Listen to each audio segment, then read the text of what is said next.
3 मिनिटात 30 बातम्या. Powered by बाबा जाधव मसाले, खजिना मराठी चवीचा. अस्सल खा, अस्सल रहा.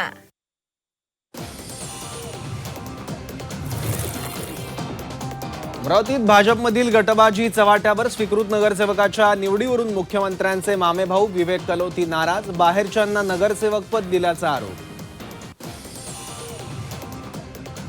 संभाजीनगरमधील नगरसेवक जिल्हा परिषद सदस्यांनी घेतली मातोश्रीवर उद्धव ठाकरेंची भेट. ठाकरेंकडून नवनिर्वाचित सदस्यांना मार्गदर्शन.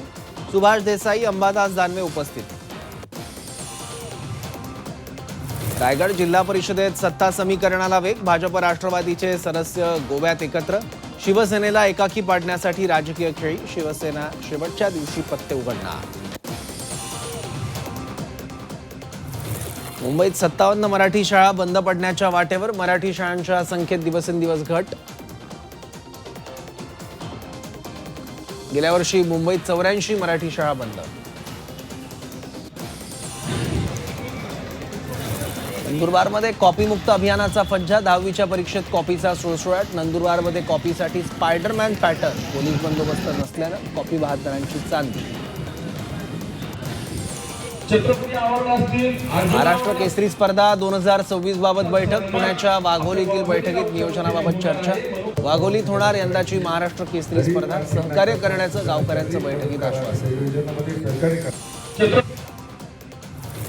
एम रुग्णालयात IVF केंद्र सुरू होणार. सोमवारपासून PPP तत्वावर सुरू होणार IVF केंद्र. परवडणाऱ्या दरात IVF उपचार मिळेल.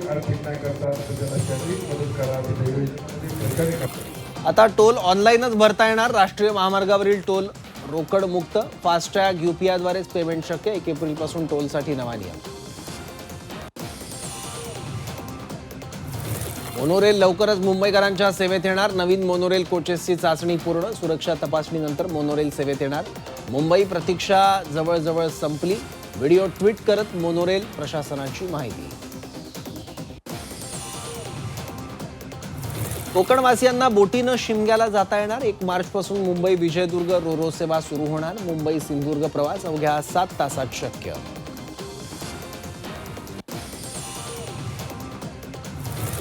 जम्मू काश्मीरमधील 40 पर्यटन स्थळं पुन्हा खुली. पहलगाम हल्ल्यानंतर बंद केली होती पर्यटन स्थळं. सर्व पर्यटन स्थळावर सुरक्षा दल तैनात. हल्ला झालेल्या बैसारणमधील पर्यटन स्थळ बंद. बदलापुरात पैशाचा आमिष दाखवून महिलांच्या अंडाशयांची तस्करी. पोलिसांनी दलालांच्या टोळीच्या मुसक्या आवळल्या. 3 महिलांना अटक. पुण्याच्या हडपसर परिसरात मध्यरात्री आग. लोहिया उद्याना शेजारील कामगारांच्या घरांना 19 घरं जळून खाक. संसार उपयोगी साहित्य जळून खाक. आगीवर नियंत्रण. सुदैवानं जीवितहानी नाही.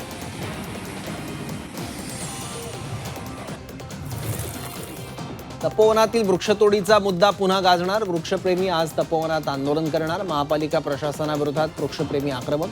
तपोवनात वृक्षप्रेमींचं लाक्षणिक उपोषण.